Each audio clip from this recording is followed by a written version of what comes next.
Enter Alyx's world, a safe space for wrestling fans like you.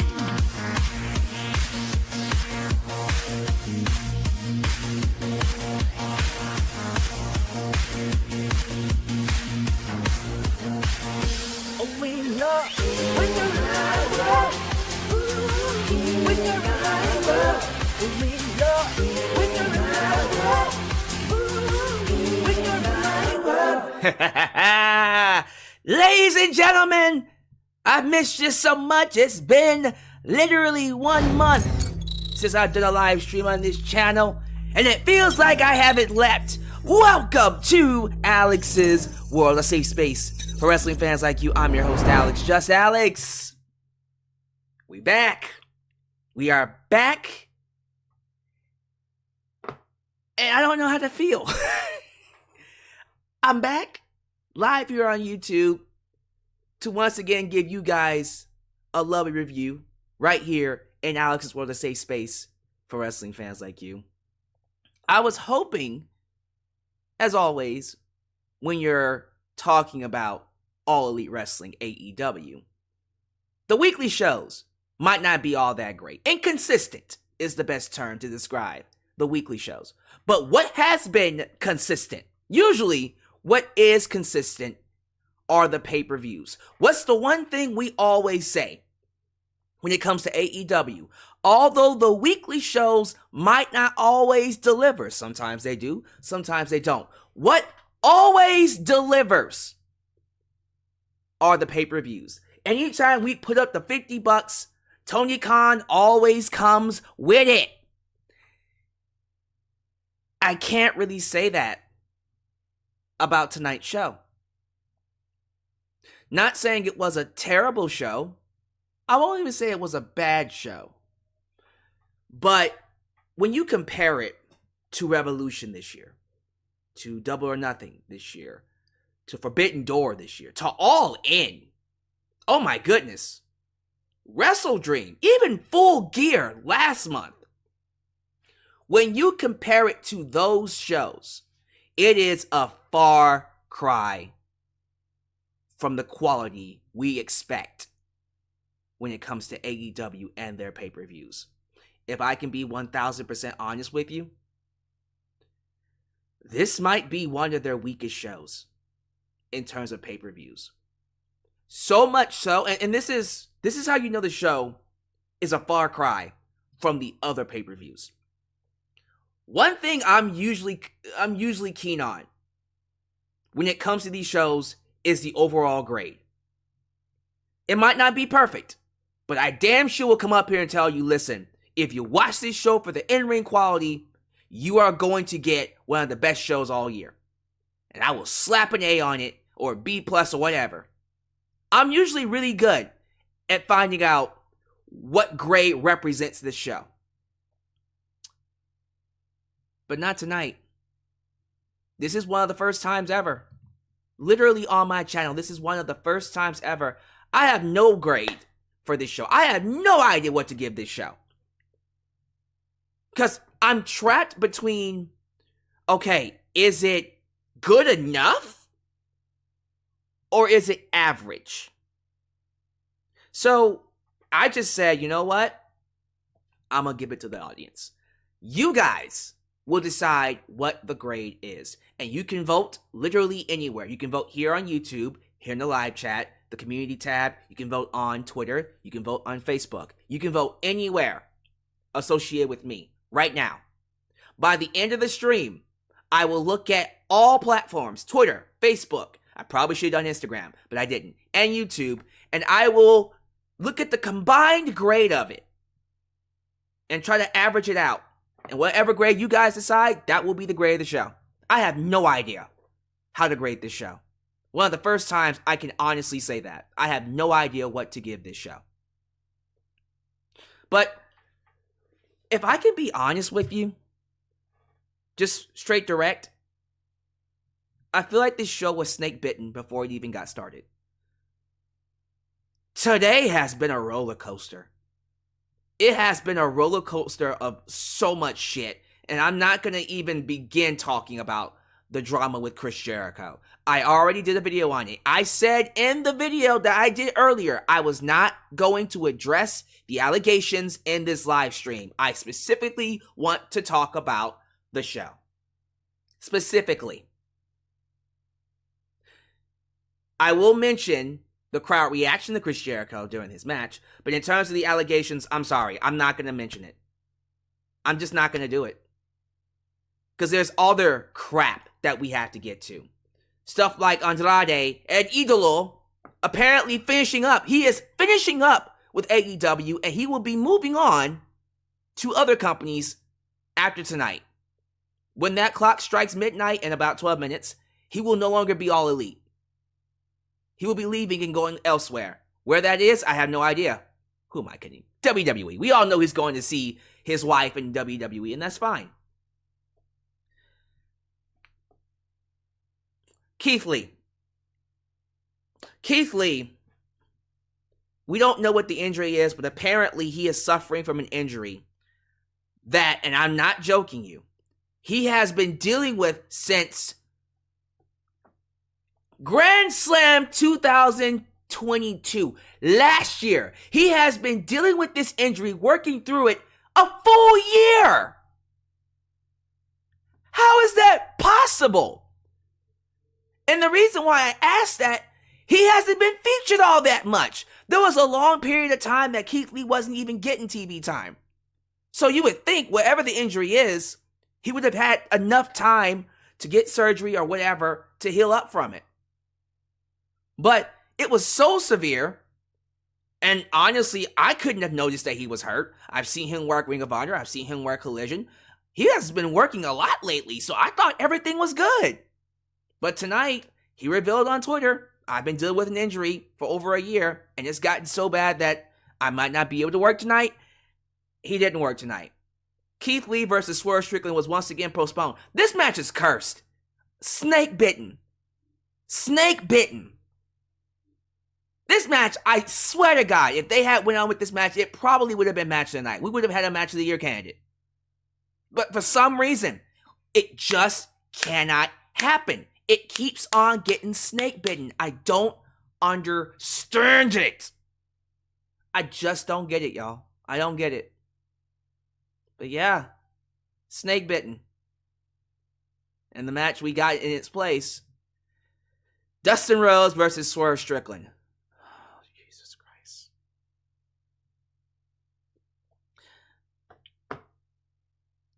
I feel like the best way to describe this show in particular, it's a tale of two shows. The first half of the show felt like Dynamite. I'm not even gonna lie to you. The first half of the show, I was sitting here thinking, did I just waste $50? Did I accidentally order the wrong show? This doesn't feel like an AEW pay-per-view. You get me? It wasn't feeling like an AEW pay-per-view. But then we got to the latter half. Those last three matches. The last three matches. Adam Copeland versus Christian. Eddie Kingston versus Jon Moxley. MJF versus Samoa Joe. And of course the reveal at the end. Those last three matches, I thought, saved this show from being easily one of the worst pay-per-views all year. If not ever in AEW history. If those last three matches weren't as good as they were, I would shudder to think where we would be in terms of this show. I would have easily slapped a D or an F on it. It was getting really bad. I don't know what was going on with the match quality, but it was not living up to the standard. And I was myself getting kind of disappointed. I'm like, what is going on? But by the end of it, we'll find out what the fans think. But I do want to go ahead and just give my quick thoughts on the reveal of the Devil. I think you all kind of knew. You all knew who the Devil was. The moment this storyline began, I don't know why it wasn't a foregone conclusion. I had it in my mind that it was Adam Cole from Jump Street. And then everyone was saying, it could be Jack Perry. It could be Samoa Joe. It could be Kenny Omega. It could be Hangman Page. It could be Swerve Strickland. And I'm just like, Why is no one calling it like it is? How is no one coming to the conclusion that it's Adam Cole? And I was one of the main people from Jump Street saying it's Adam Cole. It's Adam Cole. It's Adam Cole. It's Adam Cole. Samoa Joe was working with the devil. Who made MJF team up with Samoa Joe? Adam Cole. Who was around MJF throughout this entire ordeal? Adam Cole. And I thought the story was perfect for it to be Adam Cole. If MJF was going to lose the belt tonight, which he did, he lost the belt to Samoa Joe.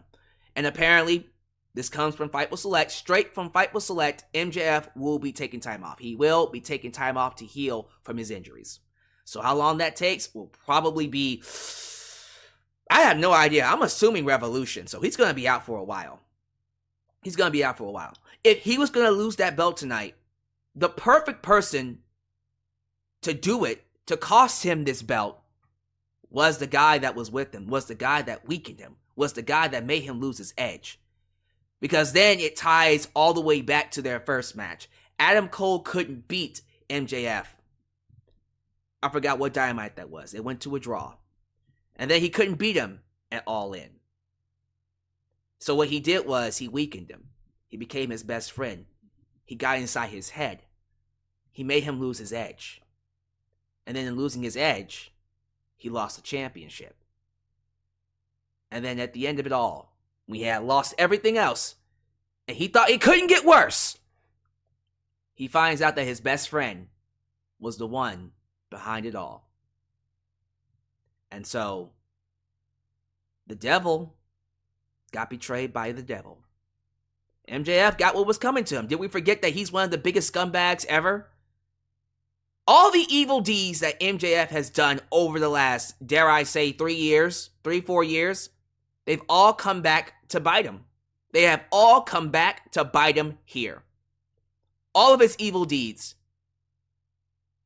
have cost him, in the end, his world's end. God, that's so cheesy. But yeah, the perfect story was for it to be Adam Cole. And the henchmen were exactly who you thought it was.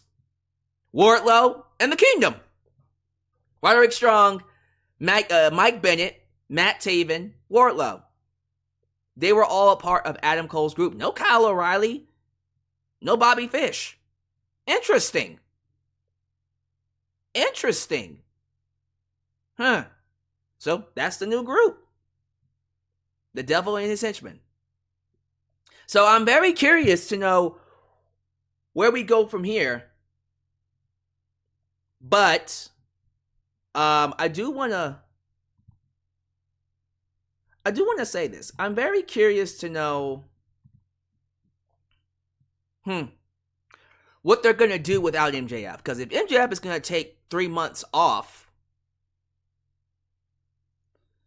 then what are they going to do in the interim? Samoa Joe's not your new world champion. Who's next in line? That's the question that everyone has to answer. Who's next in line? Something to think about. But regardless of what they decide to do, I thought when it was all said and done, the Devil storyline, when you look back at it,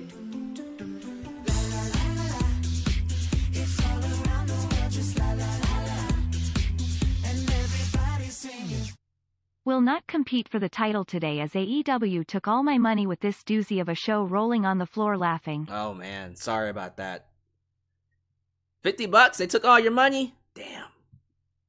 Well, we'll be crying a new champion anyways. We'll talk about that in a second. What was I about to say? Yeah, so I feel like the Devil storyline at the end of the day, that at least was done very well. That at least came to a great conclusion. It was done long term. It just came across competent. So yeah, it did its job. It got the belt on Samoa Joe, told the story of MJF's downfall, and introduced Adam Cole as the real devil. So, now the question is, does MJF come back to AEW? Because now we get into the bidding war of 2024. Is MJF going to go to WWE? Okay, I think it's safe to say this now. He's not going anywhere. MJF is not going anywhere. I'm pretty sure he's already signed a new contract with AEW. And he's going to be staying for a while. At least until, if I was to suspect, probably 2027. I think he signed the new contract last year. When he came back at All Out last year. So I don't see him going anywhere until 2027. I truly don't think Tony Khan would have put the world title on MJF if he was leaving. He kept the title on him for a full year. At some point in time, he signed a new contract. Guarantee you, he's not going nowhere. But regardless, look, let's go ahead and get to the show. Oh, and before we even move on to the preliminary stuff, the Super Chat Championship is on the line. So, important announcement. I'm not Tony Khan, so when I say important announcement, I really do mean it's an important announcement. I don't know what's going to become of this title, simply because the current champ, nicknamed Mai, let's just say he hasn't been happy with the direction of the channel, because I've been seeing his comments. I noticed that he is no longer a member, and I have not been seeing him comment a lot on the videos, simply because over the last month or so, I have been doing rant videos on AEW. I called it kind of lame. I've been talking about a lot of the issues involving Tony Khan, and of course the drama with Chris Jericho and other stuff. My overall issues with the product. And you guys know, the champ is a big fan of AEW. He wasn't a fan of it. So, I won't be surprised if he doesn't show up. He no-shows. He pulls a Stone Cold Steve Austin, takes his ball, and goes home. And if that's the case, you know what? Thank you, Nickname Mai, for your time, for everything that you've done. But I'm not going to compromise me as a content creator. I do what I do because I want the best out of all the products, out of AEW, out of WWE. And if I feel like one side's not doing it, I'm going to call them out for it. It's nothing personal. It's just what it is. It's just business. I can't believe I just said that. It's nothing personal at all. And I do my best to be as fair and constructive with my criticisms, but I can't control how people react to them. And apparently, in saying what I said, I might have just lost one of my biggest donators. Nickname I has been a constant figure on my channel for what feels like 2 years now. Over 2 years. Close to 3 years. And it is what it is, man. Mr. Fat! I appreciate your donation. So, it feels like more than ever, we're in need of a new Super Chat champ. So, it could end up being Franklin Torres, who I think has only donated, what is it, $15, sir? Have you only donated $15? Franklin Torres has only donated... Well, Franklin Torres currently is in the lead with $15, so I think by default, if no one else out-donates him, he could walk away as your new Super Chat champ. But I am expecting to crown a new champ. Now, Nickname I could just pop up out of nowhere and just donate $500 and say, I'll just stay and keep the belt. But I'm not expecting it. And there's no issues against him. It is what it is. But I'm not going to compromise who I am. So unfortunately, we might have to crown a new champ, and I might have just lost one of my biggest donators. But you know what? I will always be grateful for those who donate, who contribute to this channel. And I do suspect for every nickname that ends up leaving, if he ends up leaving, we will get another one. Another in his place. So, I do my best to be fair. If people feel like I'm too hard on AEW, I'm too mean, what can you do? You can only just be who you are. So, alright, we'll be crowning a new Super Chat champ, perhaps, tonight. But let's go ahead and get to the review. Let's do all the preliminary stuff. Let's stop talking. Let's stop holding out. And then we will definitely do shout-out, sponsorship, and all that.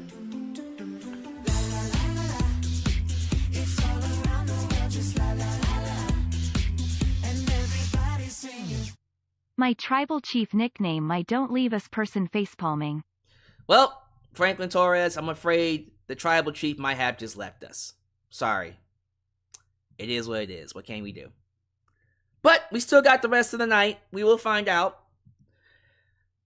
In the meantime, let me go ahead and thank you all for showing up. If this is the first time you're watching me, do me a solid favor. Do us all the solid favor. Like the video, subscribe, and click that bell to catch all my content when it comes out. While you're at it, help expand the brand by doing the following things. Join the membership. Click that join button and get the opportunity to request a video of your choosing, whether it's a live reaction, a hot topic, or review, past, present, or future. Also, don't forget to give thanks. Hit that super thanks if you would like to donate after the fact. You can also like me on Facebook, follow me on Twitter at just Alyx Central. Give me a follow on Instagram. Give me a follow on Spotify. Give me a follow on TikTok. For I am the tickest of the talkest. I haven't said that in a while. Also, give me a follow on Cameo and Threads, if any of you use Threads.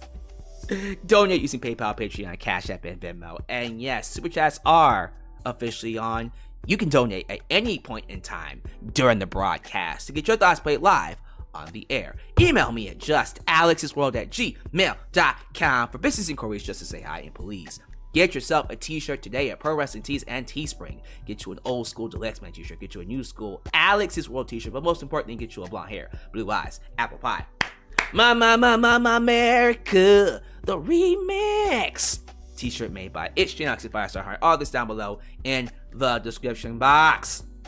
Today's sponsor is SeatGeek. Man, I saw that Nicki Minaj is coming sometime to your city. Are you into Nicki Minaj? Are you into perhaps a wrestling event? Maybe you're into a sporting event or some type of event. I think SeatGeek is the best place to get your ticket because they have the best deals for everything. And you know what? If you use SeatGeek and you get your ticket with my promo code, JustAlyx, I can get you $20 off. I said I can get you $20 off any ticket purchase. How, Sway? I'm glad you asked. How's about we get a quick word from our sponsor? Then we'll get to some shout out. Today's video is sponsored by SeatGeek.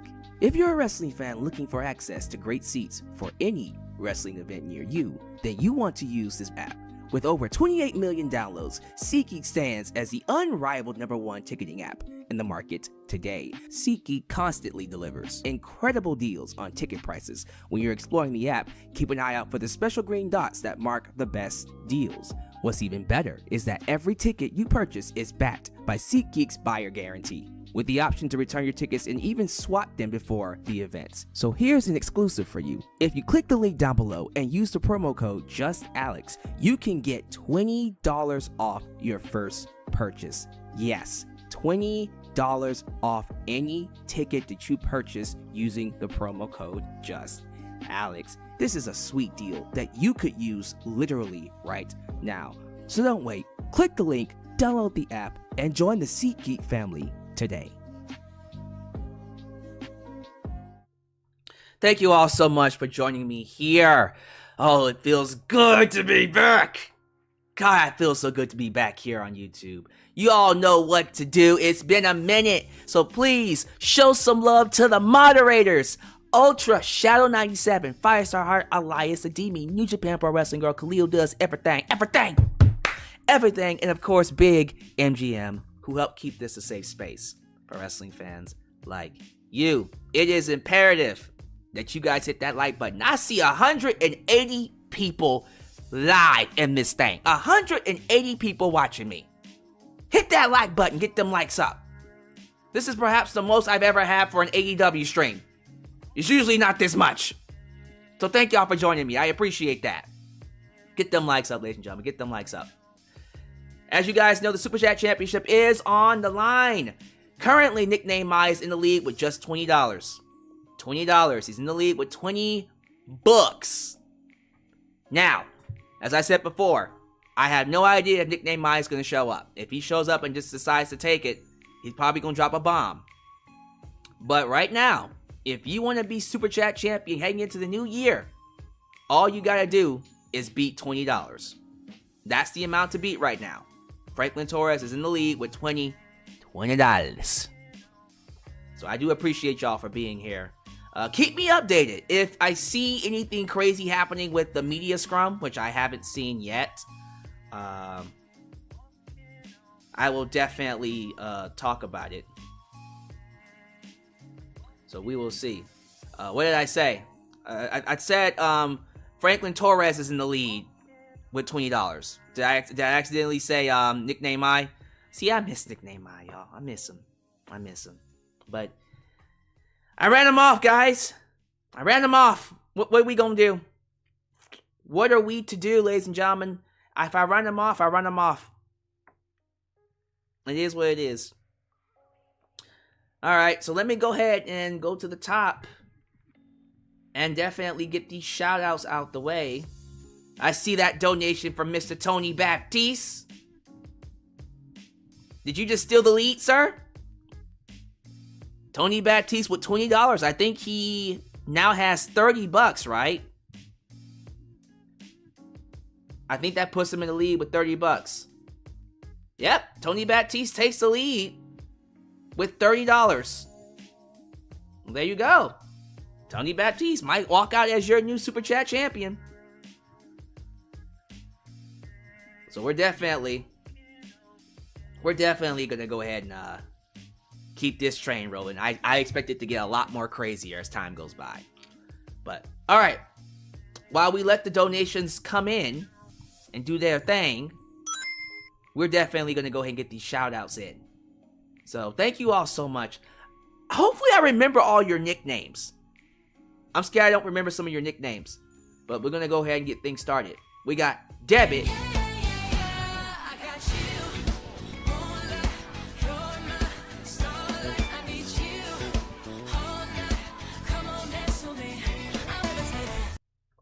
Tony Baptiste, $20. He now takes the lead with $30. I feel like this is going to get crazier as time goes by, but we're definitely going to see how crazy it could get. Now, thank you to the following people for being here. I see Debit, Money. Debit Money Adams, good to have you back, my friend. It's been a while. Dawsey Chatham, JJ, who let the dogs out? Who let the dogs out? JJ Bulldog into his house. Ajax 25. One Rascal. That boy wrote his R's on that. John Bill II. Al M. Al M. Are you new? You new, Al? I think you're new. FG204. You not new. You regular. Joseph Winters. Here come the regulars. I also see another super chat. Who's this one from? Ooh.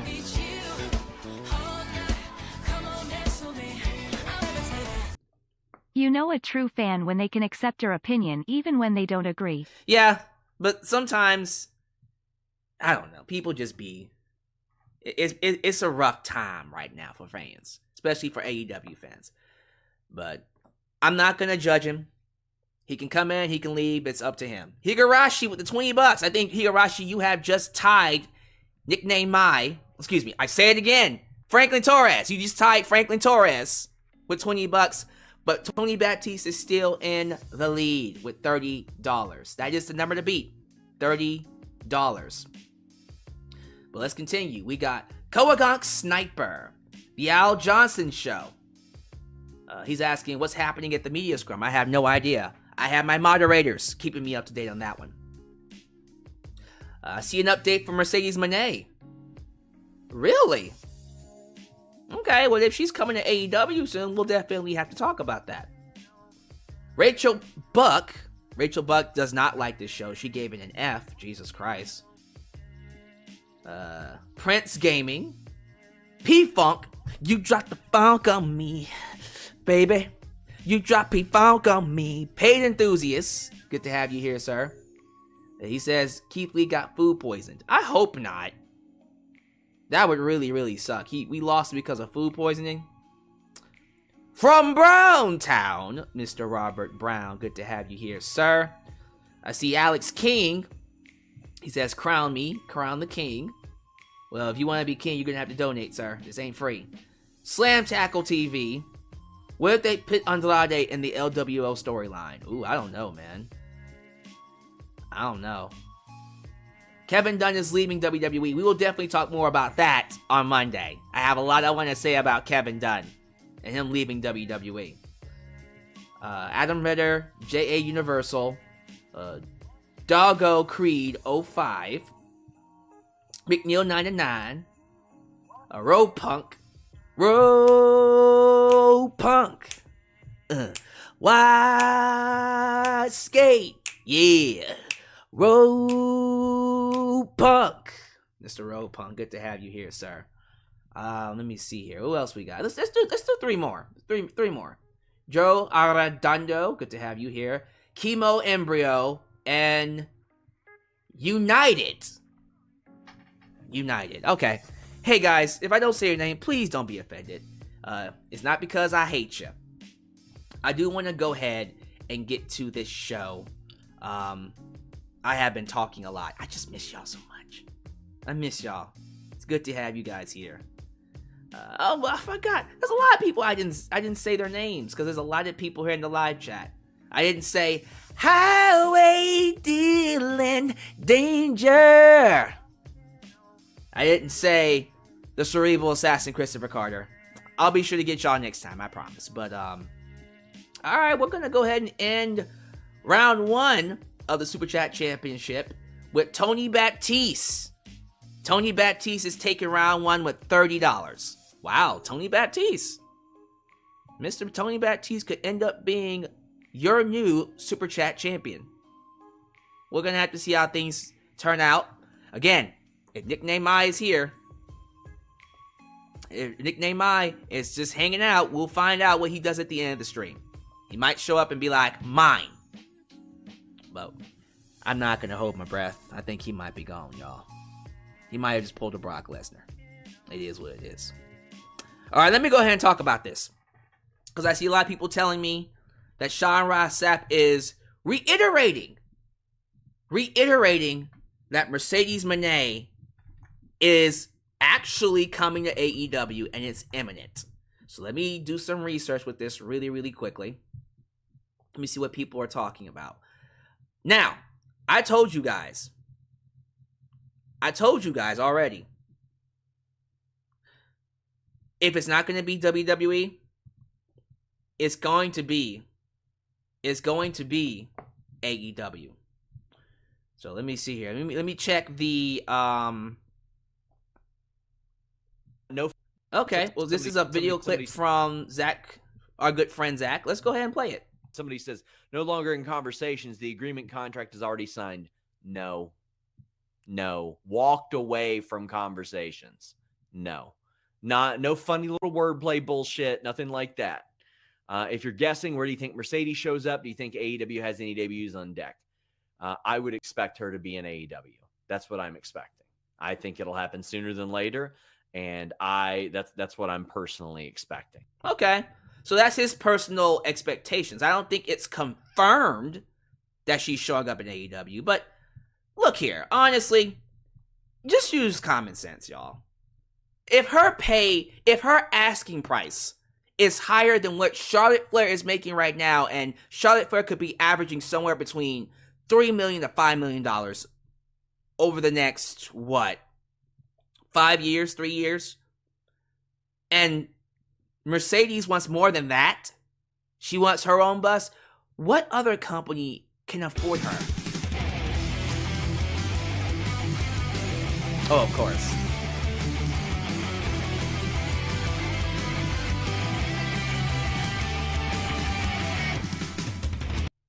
If Nickname My doesn't show up, I say we set up a tournament at Royal Rumble with an entry fee and let fate, random wheel, decide who the new champ is to make it interesting. What do you think? Just a dumb idea. I think you just wanted to say that to donate. To take the lead. Nickname My takes the lead with $70. Homeboy said, nah, I'm gonna need to take this belt if Nickname My doesn't want it. Nickname My just took the lead with $70, ladies and gentlemen. He could end up being another Super Chat champ. What is that? Reign number 3, Franklin? I've lost track. I've lost track with the reigns. Reign number 3, so he's in the lead. Does anyone want to take him on? Let me know. Y'all let me know. Y'all the ones competing. But Franklin Torres said, my belt. This belt is mine. But yeah, like, in terms of Mercedes Moné, I'm not surprised. I would not be shocked if they indeed, I keep saying Nickname My. I'm sorry, Franklin. I love you, buddy.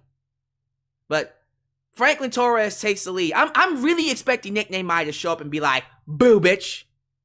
Mine.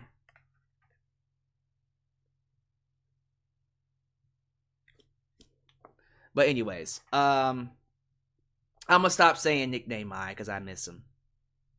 I miss him dearly. But yeah, seriously, let me go ahead and just wrap this up. Mercedes showing up in AEW is a foregone conclusion. Like, if WWE is not gonna do business with her, there's only one place she can go. There's only one place that can afford her, and that, my friends, definitely is AEW. You don't need anyone to hold your hand and tell you that. You know that's what it is. All right. So let me move on before I accidentally call Franklin Torres Nickname My again, which will probably happen a couple of times. Now watch Nickname My show up and I accidentally call him Franklin Torres. World's End. AEW Worlds End. Long Island, New York. Nassau Veterans Memorial Coliseum. A building that seats 16,000. 16,000. And AEW only opened it up to 9,000 tickets. Now, I think they got a little bit over 9,000. But for the most part, I think... Oh.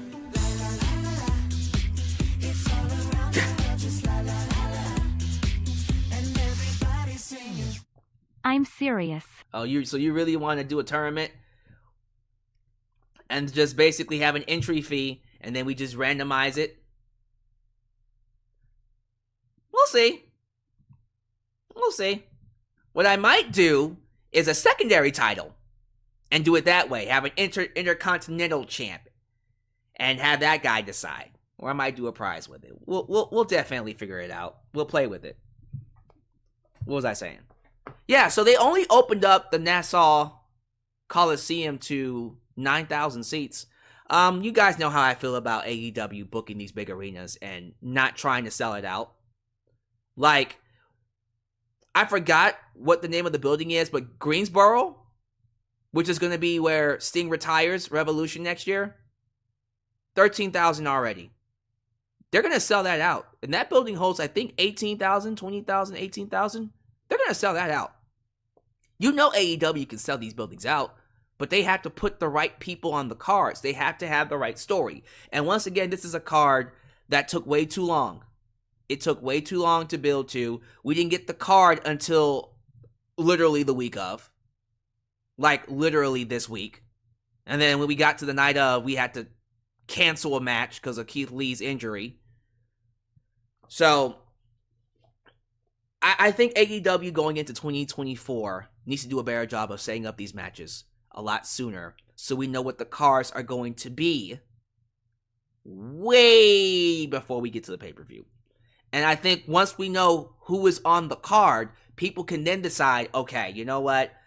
I am going to spend money on this. And the thing about AEW now, compared to AEW in the past, see, AEW in the past had what was called good faith. They had a huge amount of goodwill, good faith with the audience. So they didn't have to worry. They didn't have to worry about what was going to be on the card. They wanted to go because they wanted to see AEW. They were excited about AEW. They just wanted a good show, and they were guaranteed a good show if they went to see AEW, right? Well, that goodwill, as you can tell, has dwindled. It's not there anymore. It's become less and less. So now they have to basically tell the audience, look, if you come to this show, here is what you're going to get. The audience needs to know what they're going to get before they spend their $50, before they spend the hundreds and hundreds of dollars, thousands of dollars to come to the arenas, book their hotels. You got to let them know what they're getting ahead of time. And that's why, even with All In, last year, it was a runaway train. They were selling out tickets and they sold 80,000. And it's still early, but when they opened up tickets in December, they got 30,000 and it hasn't increased. Because now fans are looking for, what are you going to give me if I buy these tickets? You don't have this aura around you for being the alternative. You're not just the alternative anymore. I don't even think you're the alternative. I don't think AEW can say they're the alternative anymore. They're not. Because everything that Tony Khan was doing, Triple H is doing, but even better. So you have to do something that's going to separate you from WWE, who's kicking your ass right now. So, I thought the show, in terms of the crowd, I don't know. Like, there were some matches the crowd was into, but then there were a lot of matches the crowd was dead for. I can't really say this was one of their best crowds. It was kind of weird. Anyone else just kind of feel like the show was lacking in terms of energy? Because I do. It was lacking a lot. There were literally matches the crowd was just 9 into. They were just dead for. And, they're here to cheer on their crowd favorites. You knew that they were going to get behind Eddie Kingston. They were going to get behind MJF. Probably would have got behind Chris Statlander if she was on the card. She was on the pre-show. Or, excuse me, the buy-in. Not even that. 0 hour. But, I don't know. I just feel like this crowd was not one of their best. And it's New York, too. It's New York. You would think this is one of the highest markets they would be behind the show, but they weren't. So it's kind of crazy. But anyways, let's go ahead and get to the actual card here. I didn't see the pre-show matches, but I did get the results of them. I saw that Willow Nightingale beat Chris Statlander. Nice. Probably could have put that on the card, honestly. Luchasaurus won the 20-man Battle Royal to get a shot at the TNT title. We'll talk about where that led. And then Hook beat Wheeler Yuta in an FTW championship match. Cool. Fine with me. Let's get to it, I guess. First match. The 8-man All-Star Tag Match, which included all the participants of the Continental Classic. As you guys know, I was a huge fan of this year's Continental Classic. I thought overall, this is just my opinion, I thought overall, this was easily one of the best things that AEW has done in its entire tenure. I thought the execution of it was done very well. Although I preferred the booking of the Blue League over the Gold League, every person in this tournament came out looking better than they did going into it. Everybody. From Jay Lethal, Mark Briscoe, of course, Jay White. Roosh especially feels like a main event player. Brody King feels a lot more of a beast than he did before. He was already kind of a beast. Now he's even more of a beast. Claudio, Bryan Danielson, even Daniel Garcia has come out as like a sympathetic favorite, which I appreciate. So I thought, even though I personally feel like there were certain things about it that I didn't like, 2 thumbs up. I expect next year's to be even better. Hopefully it will be. Now, this match, it was just one of those matches that they did to have everybody on the show. Okay, we gotta have these people on the show. Boom, we're gonna throw you all in a match. Very thrown together. But it kind of reminds me of the Wrestle Kingdom tag matches. You always open up a show on Wrestle Kingdom in the first, 2-3 matches, which is just battle royals or 8-man tags, 6-man tags of people who weren't booked in the main event and just are there to be on the show. And that's what this kind of reminded me of. And it was fine. Everyone got their stuff in. All of them got a chance to shine, and it was good. Crowd was into it. Daniel Garcia got the pin for his team, and he pinned Jay Lethal the same way he beat Brody King. So that was fine with me. I didn't have a problem with the match. It was nice seeing everybody get their stuff in. But yeah, it was a good, solid opener to get the crowd warmed up. I think we can all agree that, and this is just my opinion, I think we can all agree that this Continental Classic needs to be a regular thing. Honestly, as much as I like the Owen Hart tournament, we can be done with that. We can replace the Owen Hart tournament with the Continental Classic, and we'll just do that. That could be the regular tournament from now on. Because I can look forward to that every year. Andrade versus Miro. So, I already talked about it at the beginning of the show. This officially was Andrade's last match in AEW. The story goes, and this is from Fightful Select, Andrade made it clear that he was not happy. He was not happy working with AEW. He wanted out. He made it clear to everyone involved that he wanted out and wanted to go do his own thing. And it says here that there was a big disagreement. A major disagreement that left him less than pleasant working in AEW. Look here. You can feel how you want to feel about him. Some people are saying he's a Mick Carter for life. I personally think he's a main event player waiting to happen. If he's not happy, if he doesn't want to be there, GTFO. Get out. Leave. I'm not sitting here saying that Andrade is not worth the headache or he's not worth, anyone's time. I just personally feel like if you don't want to be there, cool, Chief. There's the door. There's the door. I think more than ever, and this is just my opinion, more than ever, AEW really needs to find out who is there for the long term. Who is here seriously for the company. None of these people who are snowflakes who really don't want to be there and want to go back to WWE. My thing is this. How you act here in AEW, you're probably going to act that way in WWE.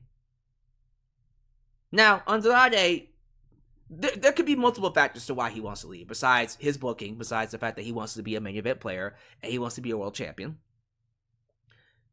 He's married to Charlotte Flair. Maybe he wants to be near his wife more. Maybe he doesn't feel like AEW is using him to his fullest potential. And he feels like WWE can. Although I think that's going to be a little bit harder, knowing that he's now going to compete against Santos Escobar, Rey Mysterio, and Dominic Mysterio as like the top luchador, Latino superstar. It's going to be a lot harder for him to get over in WWE. But he might have more pull knowing that Charlotte Flair is his wife. Regardless of why he's leaving, I'm going to just keep it short and sweet. If he's unhappy, I hope he finds a place that makes him happy and he is used to his best potential. That's it, man. Go be happy. I like Andrade. I think he's a cool dude. I think he's a great performer. Now, how things turn out for him in the future is up to him. This match with him and Miro, I thought was a very strong, very good match. And I like that CJ Perry played a big part in it. Throughout the match, you see CJ Perry arguing with Miro, saying, "No, you can't hurt my client. Don't hurt my client. That's my client. Andrade is my client," and all that jazz. You know what I mean? But you kind of figured if Andrade is leaving, he can't win this match. So how are we going to get to that? I just figured, well, Miro's just going to beat him.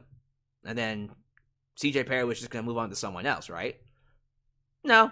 What ended up happening was CJ Perry helped Miro beat Andrade. She betrayed Andrade and allowed Miro to pin Andrade. Well, actually, no, he didn't pin him. He submitted him. He made him tap out. Andrade tapped out. That's right. CJ Perry betrayed Andrade. And the crazy thing about this is Miro wasn't in on the gig. He didn't know she was going to betray him. He was just as surprised as everyone else was. He was like, oh, all right. You know what I mean? He was like, really? You're on my side? I didn't know that. But I don't think she is. I think CJ Perry is... Her thing is, and the best way I can describe it is this. She's like a black cat. And everyone knows that a black cat means misfortune and chaos. Anytime a black cat comes around you, that means bad things are about to happen. And currently, CJ Perry is playing the role of a black cat. Every client she works with is doomed to face some sort of misfortune and chaos. In this case, they're going to end up fighting Miro. And I see what's getting ready to happen here. I think she's going to lead him to eventually fight champions. And she's going to help him beat champions. Although playing the role of, I'm not on your side. Please don't hurt my clients. She's a curse. She's a walking curse. And anyone that works for her is doomed for failure. Is doomed for some type of misfortune. So Miro wins, and I look forward to seeing where this storyline goes and who she is a client with next. Okay, I'm gonna keep this next match pretty succinct. Timeless Toni Storm versus Rio. As you guys know, I'm not the biggest fan of Rio. I'm just not.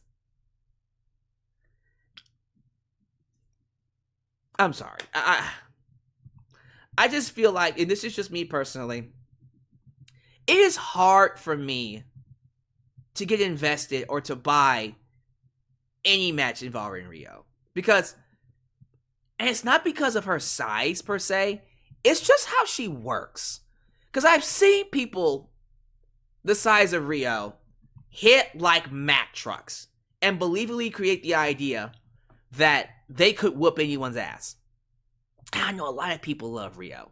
I know a lot of people are behind her, and that's fine. I'm not trying to tell you can't love Rio, but for me personally, I just find it hard to believe she can kick anyone's ass because she works so soft. She doesn't lay in her strikes. And I was watching this match, and I was just like, I don't believe at any point in time Rio is going to beat Toni Storm. And she didn't. She didn't. So Toni Storm ended up beating her, and the ending was kind of botched. She was trying to do that backbreaker DDT that she did in NXT, didn't nail it properly. And so it didn't look right. The match was okay. You know, they don't really have that chemistry that makes me go, oh man, that match tore it up. So, personally, I was just like, all right, Toni Storm won, great. Nothing happened. You had Mariah May come out and throw pedals on her, and that was about it. Yeah, that's basically it.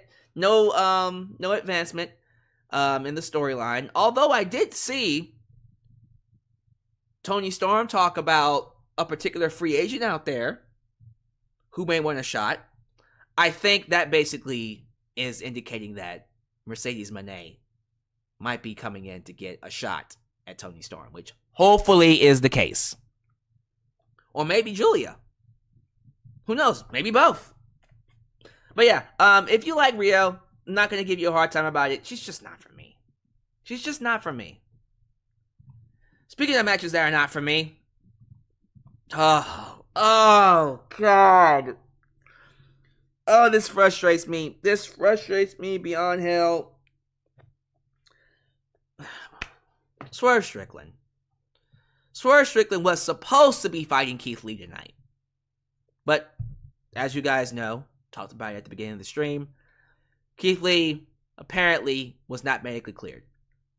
And he is currently dealing with an injury that, and again, comes straight from him, he has been dealing with since last year's Grand Slam.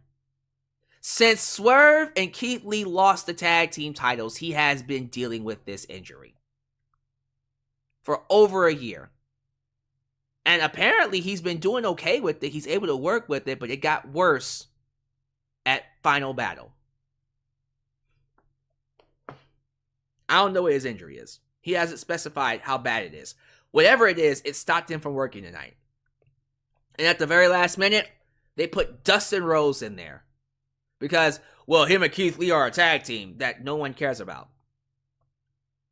And so what they did, they had Swerve Strickland attack Dustin Rhodes before the match, get the heat on him, and had Dustin Rhodes wiener dog his way back to the match. And basically, they had the babyface fight from underneath the heel.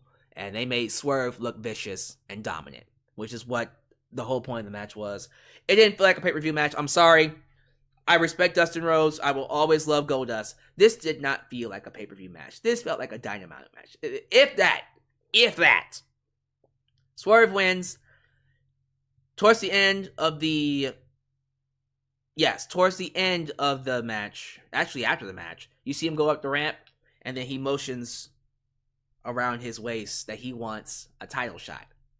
Well, with the new champ, the champ needs a challenger, so hey, if there's ever a time to put that belt on Swerve, it's now. It's now. But yeah, that was what's going on? Why can't we just get Keith Lee and Swerve? I don't get it, bro. I don't get it. I don't know why we can't get Keith Lee and Swerve. Like, this match is cursed. This match is cursed. I don't know what the problem is, but it's cursed. Someone just said, watch Keith Lee wrestle in 2 weeks, and we'll be like, what is going on? Probably. I'm not even trying to anticipate it. I think he's going to be out for a while. Oh, God. I don't want to talk about Jericho right now. I really don't want to talk about Jericho, y'all. I just don't. But 8-man tag, Chris Jericho, Sammy Guevara, who are back to being a tag team, by the way. Those of you who haven't been watching Dynamite, they are back to being Lesette Scott. Sammy Guevara returned on Dynamite and turned babyface. Out of nowhere, I know. I know you're like, really? He turned babyface? Yes, he turned babyface. What you want me to do? What you want me to tell you? He turned babyface out of nowhere.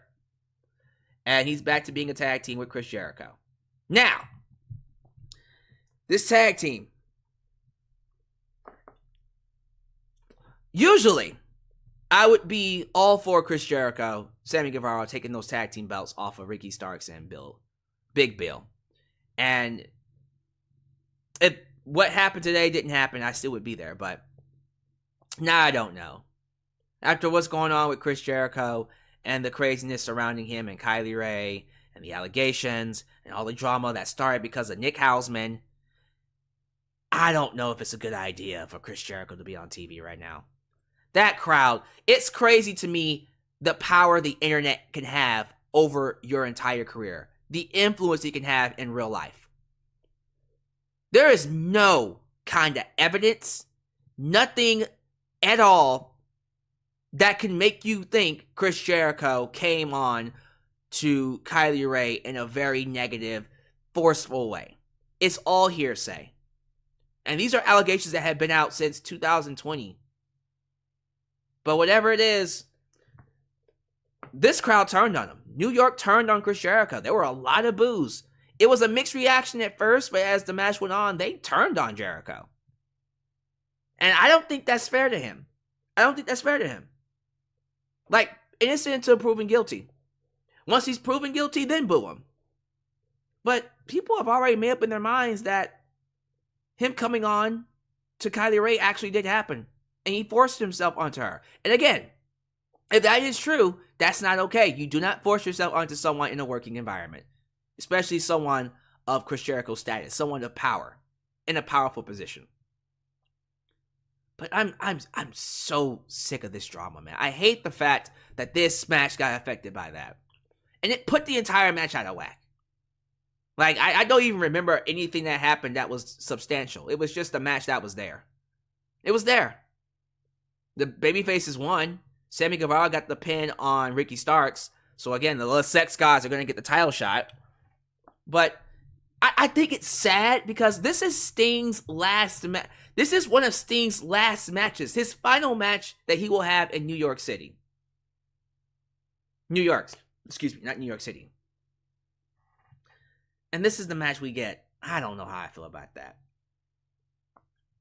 I mean, people were saying that they were still singing his tune. They sure were singing his tune. But I just hate the fact that this is going to be the last.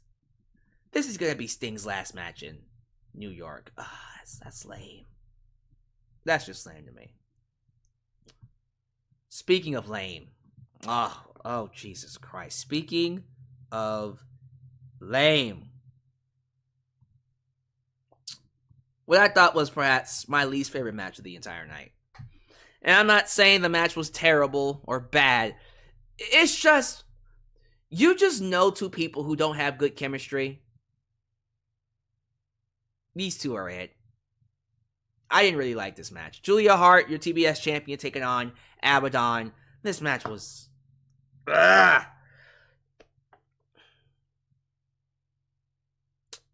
It was a match. Again, it wasn't a match that I thought was worthy of a pay-per-view. I'm happy that we're getting multiple women's matches on the show, but I almost feel like, and I can probably guarantee you, Willow Nightingale and Chris Statlander had a better match. They probably had a better match than both women's matches on this show. I haven't seen it yet, but I can guarantee you they did. I feel like Chris Statlander versus Willow Nightingale should have been the TBS title match. This is one of those matches where you go, maybe on paper it would have been good, it should have been good, but it just wasn't. It felt very blasé, very bland, and you had Sky Blue interfere. There was a stipulation where biting was legal, but yeah, Sky Blue interfered, and Julia Hart got the pinfall, and she got it by botching a moonsault. Oh, she botched her moonsault! I forgot about that, I just remembered it! She botched her moonsault spot. When that happened, I was like, okay, look, just, oh my God, can this show end? By this point, I was really begging, my God, can this show end? Can this show end? But yeah, Julia Hart retains. I was just not a fan of that match. I just wasn't. I'm sorry, y'all. It was a weak match for me personally. But luckily, it wasn't a weak match. Were these last three matches. Starting off with Adam Copeland versus Christian Cage for the TNT Championship, no DQ. I had a feeling that they were going to tear it up. Boy, did they tear it up. This match was outstanding. I loved that this had all the elements from their past matches, their TLC. I love that Edge came out wearing the outfit he wore against Mick Foley at WrestleMania 22. Same outfit. For that hardcore match. Same outfit. Loved it. I loved that they did the flaming table spot. And Nick Wayne kind of went through the table, but not really. The table fell over and Nick Wayne was able to sell it like $1 million, but he didn't go through the table. Thought that was hilarious. There was a side of me that was also thinking, is Beth Phoenix going to come out and take out Mama Wayne, the matriarch? She didn't, but yeah, Christian and Adam Copeland, they tore it up. They went into the crowd. Adam Copeland did a dive, a legit dive from the balcony. Looked great. You had flaming tables, you had chairs, you had candlesticks, you had blood. It was a hell of a match. Really good match. Even ladders, TLC, tables, ladders, chairs. Oh my! They did their thing, man. And to my surprise, love this. We hear and we see Adam, Mr. Adam Copeland, hit Christian with the kill switch and pin him. And he pinned him 1, 2, 3. And for like a brief 10 minutes, Adam Copeland was your new TNT champ. I was surprised. I'm like, oh shit. Adam Copeland is the champ. Let's go. Let's go. Adam Copeland is the champ. That makes me very, very happy. That makes me very, very, very happy, man. Until Luchasaurus showed up. Luchasaurus showed up. He attacked him. And then he holds the contract out. And I'm thinking, wait, is this a cash-in? They didn't specify that this contract was a cash-in contract, like Money in the Bank. But apparently it is. So he was able to cash in his contract, but he gave the contract to Christian. So, very convoluted. I would think the guy who won the contract would be the only one who can cash it in. But no, he gave his contract to Christian. Christian signed it. And then he cashed in the contract to then restart the match, spear Adam Copeland, and regain the TNT Championship.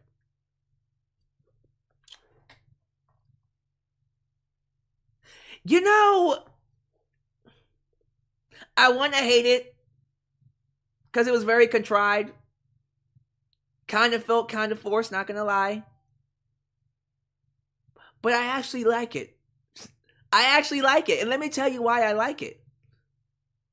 This is exactly what Adam Copeland used to do as Edge. Remember when Adam Copeland was Mr. Money in the Bank? This is what he did to people. This is kind of Adam's past coming back to bite him. I like that. I like that Christian basically cashed in on Adam and took the championship from him.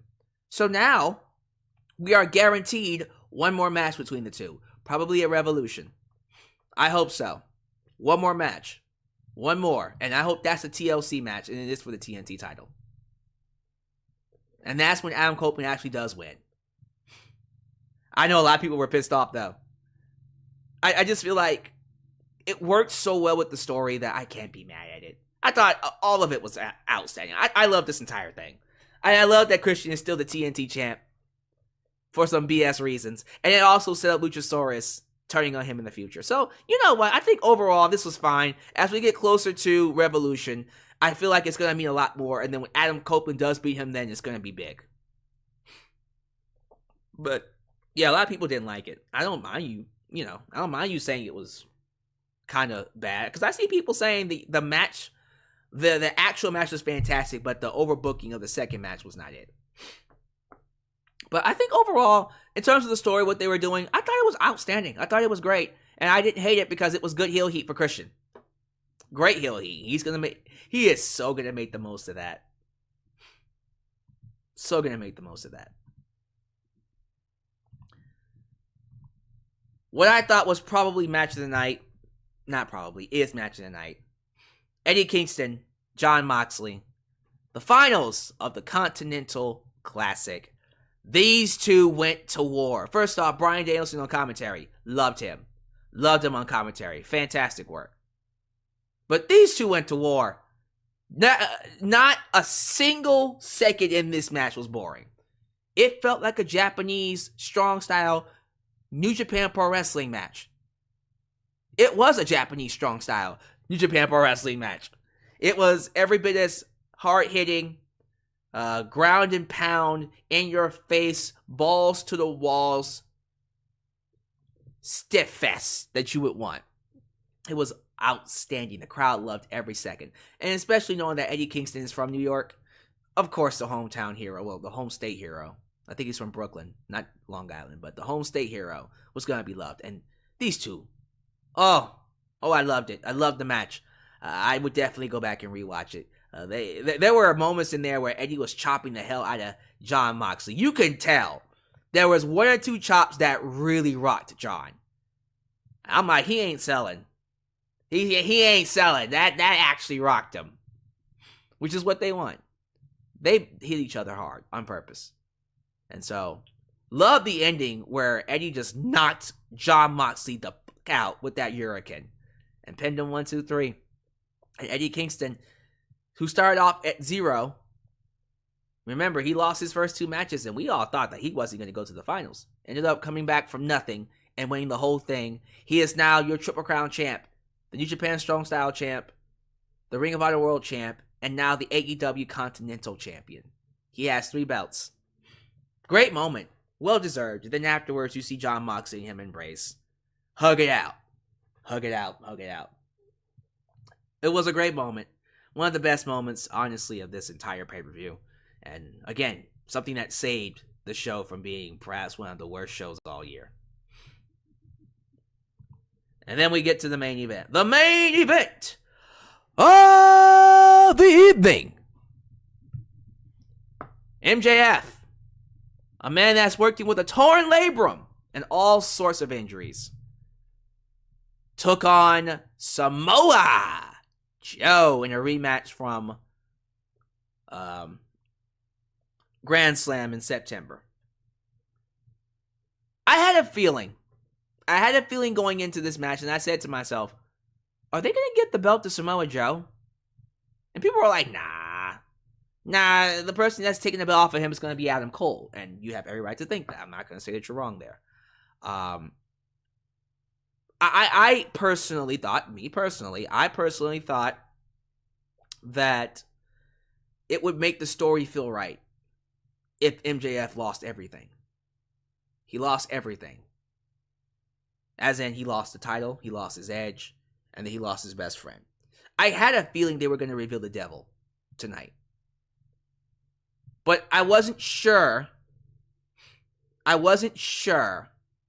if they were going to have MJF drop the belt at 406 days? 406 days.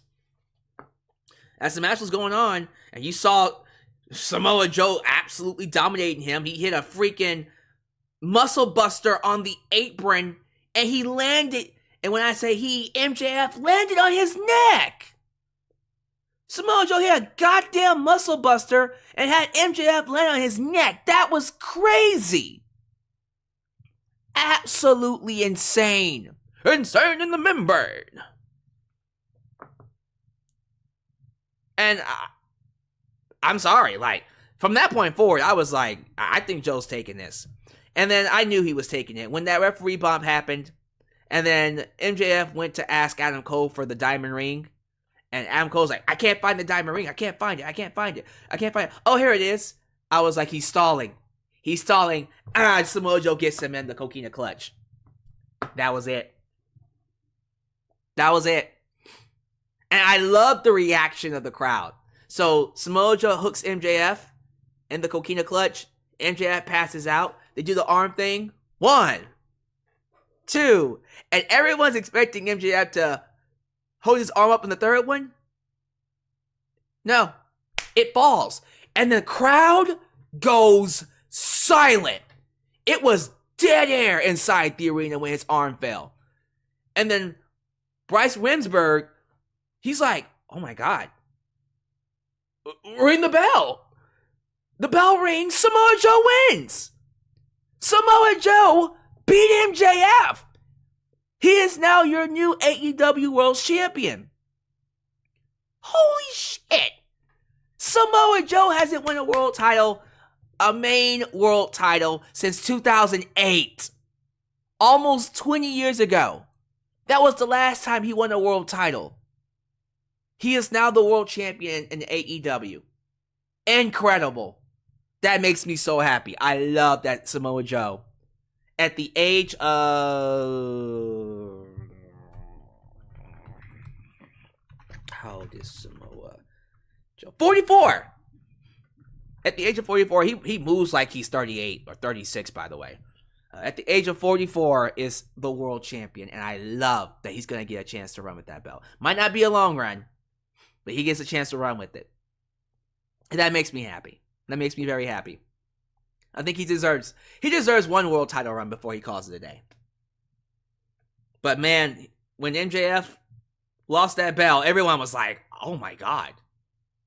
What the hell? I said, all right, this is perfect. Now they have to reveal it to be Adam Cole. They had to reveal it. Adam Cole gets inside the ring. He's talking to him. Hey, man, you had a great run. Don't worry about it. You had a great run. And then out of nowhere, the Devil's henchmen show up. They surround the ring. They get inside the ring. They start beating up MJF. And then one of them grabs Adam Cole and puts him on his knees. And then they're going to hit MJF with a chair. You have one staying in the middle, in between both of them. You have MJF on his knees. You have Adam Cole on his knees. You have one guy with a chair. He looks at MJF. You have Adam Cole. No! Take me instead! Not my friend! Don't you do it, you son of a bitch! And then the guy said, oh, what you say about my mama? What you say about my mama? Turns around, goes to hit Adam Cole. And MJF's like, no! Take me! Take me instead! What how'd that reference go? I messed up the reference. Oh, well. The lights go out. The lights come back on, and you see Adam Cole sitting in a chair in front of 4 henchmen. And then you see them all take their mask off. And it is revealed that the Devil and his henchmen are exactly who you thought it was. Wardlow, Roderick Strong, The Kingdom, Matt Taven, Mike Bennett, and then the Devil, Adam Cole. Baby! There it is. Exactly how the story should have gone. Exactly how it needed to go. Yeah. Exactly who you thought it was from the get. The guy that I called from day one is the Devil. Shocker. I was one of the main people saying Adam Cole was the Devil. Go back and watch that short. I have a short right here on YouTube. When the storyline started, I was the main one saying it was Adam Cole. Go back and watch the short. And I had people saying, it's not Adam Cole. He's hurt. He's injured. What does that got to do with anything? It's not a role that requires you to wrestle. And surprise, surprise, Adam Cole ended up being the Devil. And they attack MJF. And MJF is laid out. He lost his edge.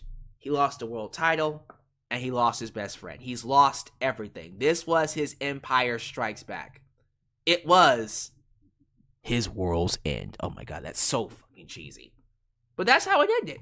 And that's how it should have ended. That was the right ending, the perfect dark ending. I loved it. I thought it was the right way to go about it. It was predictable, but that's exactly, you know what? Sometimes predictable is not bad. If you give the fans what they expect, exactly what they want, sometimes that's the best thing to do. So I thought the ending was exactly what it needed to be. It was exactly what it needed to be. MJF loses it all. Samoa Joe's the new champ. The Devil is Adam Cole. Boom. No complaints. So, when it's all said and done, I think it's safe to say World's End is the weakest show. The weakest AEW show all year. But I don't think it is... How do I put this? I don't think this means that AEW is like going out of business or it's like the worst it's ever been. I think it's just one of those shows that was snake bitten, very heavily snake bitten by certain people not being able to wrestle, certain injuries, Keith Lee. And AEW currently is struggling right now. But I think over time things will get better. Over time. So, that's my thoughts. Before I get to the live chat and perhaps crowning a new Super Chat champ, which I'm assuming is going to be Franklin Torres, by the way. Let me go ahead and see what the fan vote is. We are ready to find out what the fan vote is. So we're going to go ahead and go to... Who do I want to go to first? You guys get to decide what the overall vote is. So we're going to go to Facebook first. Let's do Facebook. Facebook has, well, only 90 votes, punks. But they say it was good. They're going to give it a B. Okay, Facebook gives it a B. Twitter gives it a C, 45% C. Okay. Let me see what YouTube's gonna give it. Let me refresh it really quickly. Uh-oh.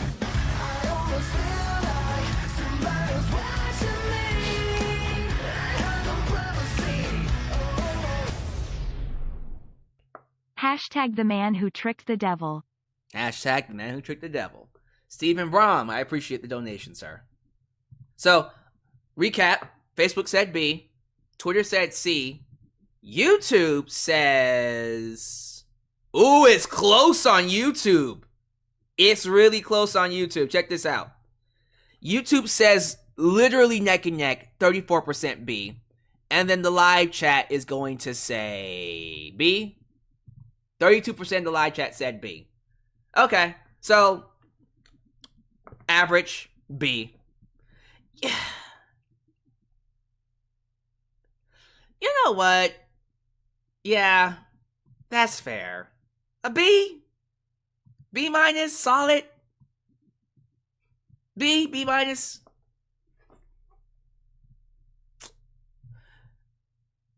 I'll probably say B. I'll say B minus. I thought it was a solid show. I'm not gonna sit here and say it was like a show that people can, can skip. There's some stuff on there that I think people should watch. Those last 3 matches you gotta watch, especially the reveal of a devil. But yeah, there's enough on here for me to say it was a solid show. But I can't give it anything higher than a B minus. B minus. Some of y'all might say B. I can't go over than the B minus though. Like it's, I don't know. I just feel like this show. There's a lot about this show that made it feel like a Dynamite. It didn't feel like it was one of those shows for the first time where I questioned paying $50 for it. But I did enjoy it enough to want to give it at least a B minus. So, all right, B minus. That sounds about right? B minus? Okay. Everyone's saying B minus. I agree. So the overall score is a B minus. You guys have decided that's what we're going to do. B minus. So, yeah, I thought overall there was enough in there to, at the very least, make this worth, make this at least worth the watch. Is it worth the $50? I don't know. I just don't know. But there you go. The fans have decided the show is a B minus. Solid show overall. Not one of their strongest outings. Definitely, perhaps their weakest show to date. Yeah, there you go. AEW is closing out the year with their weakest pay-per-view of the year, but hopefully things get better in the future. No MJF, no more Andrade El Idolo, no Keith Lee for a while. So we'll have to see where things end up turning out. But I did see news that Mercedes Moné is expected to be coming in, so I'm excited about that. But before I even get to the live chat, let me see if there are any updates on this Chris Jericho situation. I think I saw something with Sean Ross Sapp. Let me pull it up. Sean Ross Sapp. Alright, hold on. The computer's a little slow. There it is. Because I think someone did ask him about Chris Jericho, which is good. Okay, here we go. When asked about Chris Jericho, has ever been under investigation internally? Tony Khan says he can't... what did I tell y'all? He can't speak to unsourced internet rumors and has repeatedly put over their safety policies. I can't speak on it. I told you he was gonna say it. What did y'all think was gonna happen? Why is everyone surprised? What? You can't speak on it? Of course he's not gonna speak on it. Why is anybody surprised? It was a non-answer. I'm pretty sure this will not be the last time we talk about it. We'll probably have to come back to this later. But yeah, you guys have the floor. I think it's safe to say that Franklin Torres will be once again our Super Chat champion, walking away in the lead with $70. So, I will be closing out the Super Chat championship in the next, what time is it? Let's go 15 minutes. 15 minutes. You guys get your donations in. Get your donations in. In the next 15 minutes or so, if you guys don't beat $70, we will have a new Super Chat champion. It's as simple as that. But thank y'all for being here. I think it's been a strong audience, close to 200 viewers live throughout the entire stream. This is the most I think I've had for any AEW stream, honestly. But yeah, thank y'all so much for joining me, for making me a part of your day, for staying up this late. It's late. I think that's also the reason why I didn't like this show as much. I was like, they went too long. Why do these shows go this long? Goes too long. Yeah, get your super chats in, y'all. Get your super chats in. I am going to assume that whoever wins this, not named Nickname I, is going to choose the Royal Rumble. So I'm going to go ahead and select the Royal Rumble as like the next place to defend this. But yeah, give me your thoughts. Let me get your thoughts on the show. How'd y'all feel about it overall? Okay, let me go ahead and set this up really quickly. There we go. I think this is WWE Royal Rumble. Oh.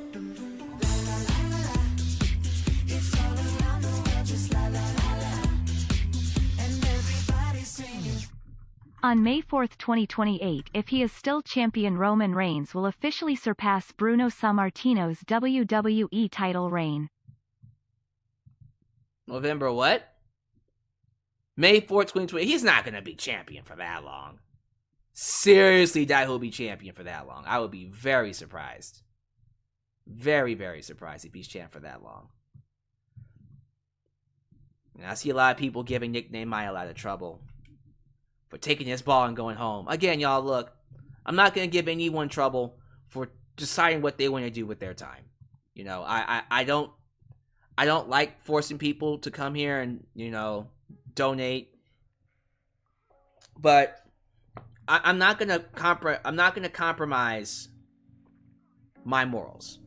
I'm just not. JA Universal, Alyx, the new channel artwork is great. Yes.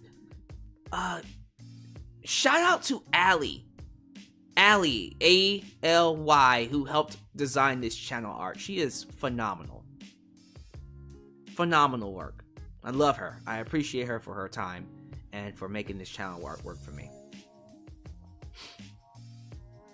Someone just said he sees Mercedes going to TNA to work with Trinity. He said Naomi, but Trinity. I'm not going to say no to that. Probably can. Probably can't. Franklin Torres says he's not going to donate anymore. He says $70 is where it stops. $70 is where it stops. So, again, like if you guys want to be champ, you got to donate more than $70. It's up there. He says he's not going anywhere above that. He said Franklin Torres is in a league of his own. I agree. JJ Bulldog, he ain't no one's punk. Did I accidentally say Nickname I while mentioning Franklin Torres this time? Hopefully not. If there's anybody in AEW that can make people cheer Chris Jericho, it's Don Callis. I don't even think Don Callis can make people cheer Chris Jericho now. I think Jericho would make people cheer Don Callis at this point. George Diaz says, B- show. The first half was an episode of Dynamite. I get you want people on the show, but there was no prior build for those matches to start the show on Dynamite nor Rampage. Yeah, sometimes you just need to keep it simple, stupid. You don't need to put everybody on the show. I think if it was shorter and they had matches on there that actually had a little bit more impact, it would have worked out more. That's just how I feel about it. The Julia Hart moonsault botch was even worse. Yes, that moonsault botch was not good. A lot of people love Rio. I'm glad you guys love Rio. That's good. Yeah, again, I just don't think she's for me. That's not someone that I prefer to watch wrestle. Oh, the Chris Jericho match. La Sex Offender. Damn. Ultra Shadow. Damn. Tell us how you really feel. La Sex Offender. Steve Brom says, this match made me sad. Sting seemed out of it, and the you-know-what with Chris Jericho. Yeah, the you-know-what with Chris Jericho kind of put a dark cloud over the match. Yeah, it was actually really, really bad. That moonsault was horrible. With Julia Hart at the end. The overall match was not that great either, but that moonsault was just like, okay, end this, please.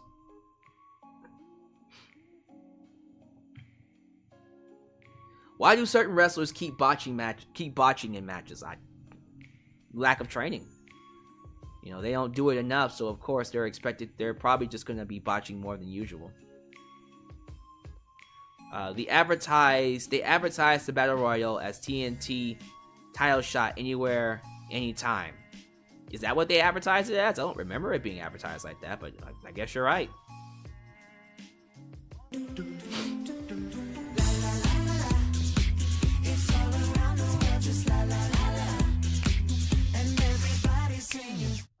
Who do you think will be the next opponent for House of Black Women's Champion Julia Hart? Ooh, who will be the next opponent? Probably Thunder Rosa. Right? Thunder Rosa's a good, safe bet. That's what I would do. I would do Thunder Rosa. That's what I think it's going to be. Could be wrong. Could be, you just never know.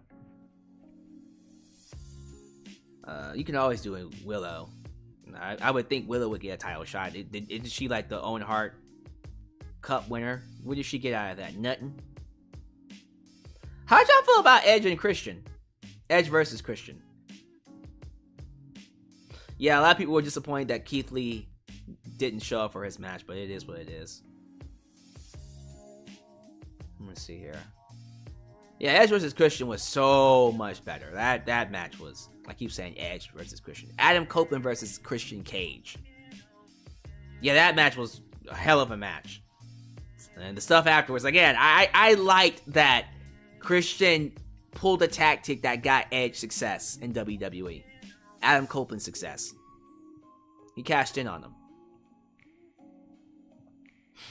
Yeah, people, I loved the fact that when Samoa Joe beat MJF, he just silenced the entire crowd.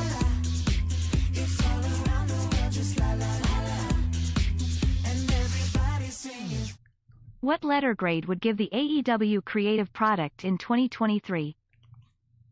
What letter grade would I give it?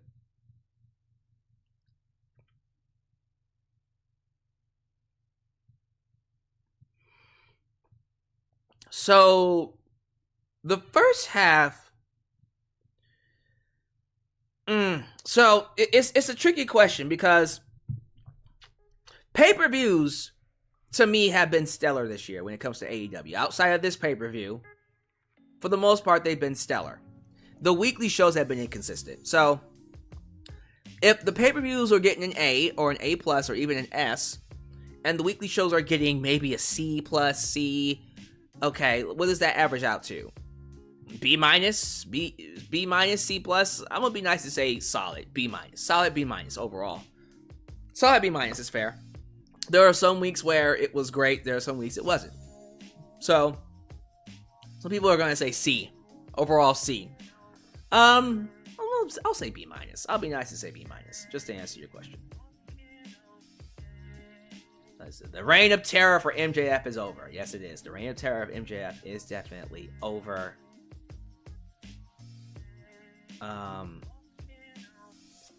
MJF loses everything, made it better. Yeah, him losing everything was quite the cherry on top.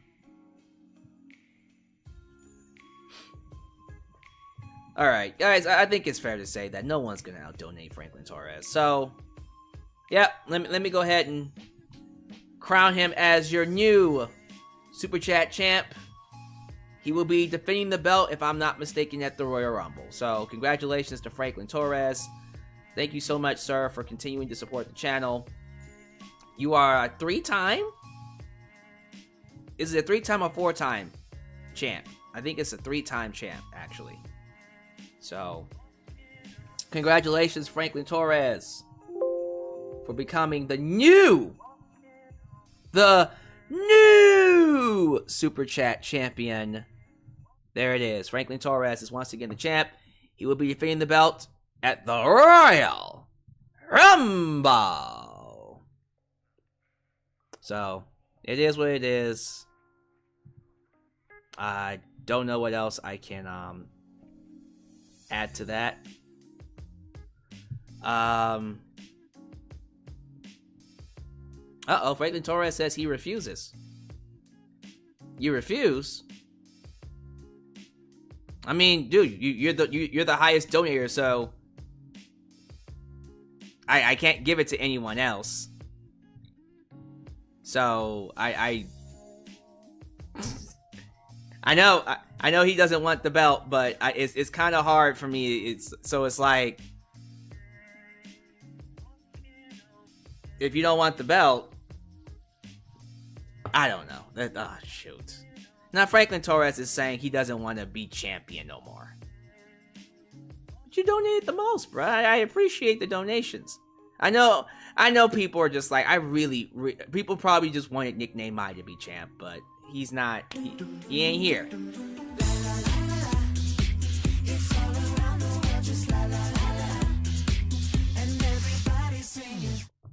Hey Alyx, just wanted to say Punk to me is just Phil Brooks now. Hell indeed frozen over the moment he decided to go back to WWE and call it home. Yeah, I don't know. I don't know what else to say with that one. Well, congratulations, Franklin Torres. Even if you don't want the honor, I'm gonna go ahead and give you the honor anyways. And then if it's not something you want over time, you could, tell you what, you can decide to defend the belt Monday if you want, and maybe whoever donates then can take the belt from you. I don't know. I just personally feel like if the person who donates the most, then he says Franklin Torres will hold it for his tribal chief. He's waiting for Nickname Mai to come back. I don't see Nickname Mai coming back. I think he's done. I think he's made up his mind that he's over it. He's tired. He doesn't like me. He doesn't want to support the channel. And again, I'm not going to compromise what I do to please people who don't want to be here. So, sorry, Franklin. You're probably going to be holding this for a little bit longer until a new tribal chief shows up. A new tribal chief shows up, they can take the belt. Maybe Nickname Mai will come out of the woodwork and just decide, you know what? Give me that belt. Give me that belt. But I don't see it happening. I can see that this is going to end the way it's going to end until someone else shows up. Maybe a new tribal chief will come in. But all right, thank y'all so much. I'm gonna go hang out here. Look, I'm tired. I'm waiting for Tony Baptiste's $10 to play so I can get out of here myself. Because I am tired, man. I've been up. Someone says Franklin needs to talk to Nickname Mai. Yeah, I can talk to him. He on Twitter. It's literally Nickname Mai. Literally Nickname Mai. Find him. Maybe y'all can convince him to come back. If y'all can. I'm not expecting much. It is what it is. Maybe I'll see him again in another 9 years. I don't know. Maybe, maybe not. We'll have to find out. He pulled the CM Punk. He did. He did, but you can't force people to do anything, y'all. There it is.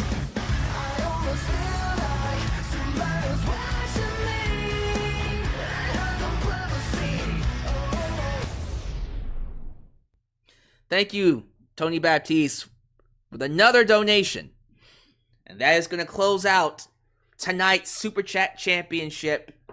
congratulations once again to no longer Nickname High, to Franklin Torres for becoming the new Super Chat champ. He will be defending the belt at the Royal Rumble. He says he's going to hold the belt for as long as he wants to, until his tribal chief comes back. I don't know when Nickname High is going to come back, but we might see him in the future. We might not, but we're going to keep trucking along. I want to thank you guys for an amazing 2023, and here's to an even bigger and even better 2024. God bless you all.